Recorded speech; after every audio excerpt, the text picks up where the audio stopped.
তেলের জন্য রাজধানীর পাম্পগুলোতে দীর্ঘ লাইন, আতঙ্কিত হতে মানা করলেন জ্বালানি মন্ত্রী। জেট ফুয়েলের দাম বেড়েছে ৮০ ভাগ।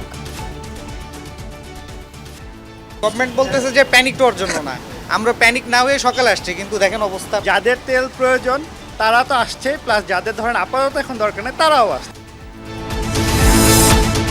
ঢাকা ট্রাফিক ব্যবস্থার আধুনিকায়নে প্রধানমন্ত্রীর পরিকল্পনা নিয়ে সভা। অর্থনীতি ও শর্তসহ ঋণের কিস্তি নিয়ে আইএমএফ প্রতিনিধি দলের সাথে তারেক রহমানের বৈঠক।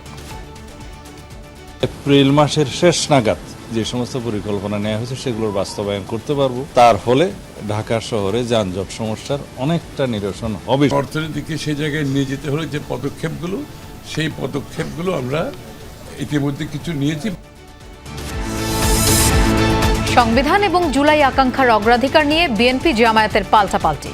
অন্তর্বর্তী সরকারের প্রায় ২ ডজন অধ্যাদেশ সংসদে পাঠানোর সুপারিশ। সংবিধান এবং জন আকাঙ্ক্ষা দুইটাকে সমন্বয় করে সংবিধান অবশ্যই সবার থেকে এগিয়ে থাকবে। জুলাই আকাঙ্ক্ষাকে সামনে রেখে, এই চেতনাকে সমুন্নত রেখে সংবিধানের পরিবর্তন করার দরকার হলে পরিবর্তন হবে। জিজ্ঞাসাবাদের জন্য দিল্লি নেওয়া হয়েছে হাদি হত্যার প্রধান ২ সন্দেহভাজন ফয়সাল ও আলমগীরকে। দেশে ফিরিয়ে এনে বিচার সরকারের অগ্রাধিকার। অনিয়মের দায়ে কলেজ রোডের আরও ২ হাসপাতাল বন্ধের সিদ্ধান্ত। যমুনা টেলিভিশনের নিউজের পর থেকেই তৎপর স্বাস্থ্য অধিদপ্তর। মানব পাচারের মামলায় ১/১১ আলোচিত সেনা কর্মকর্তা মাসুদ উদ্দিন চৌধুরীর ৫ দিনের রিমান্ড। হত্যা মামলায়ও পরোয়ানাভুক্ত আসামি তিনি।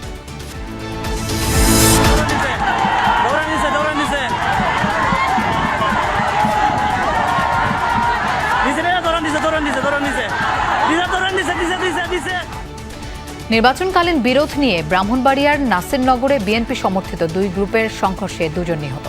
কসবায় একজনকে প্রকাশ্যে পিটিয়ে হত্যা।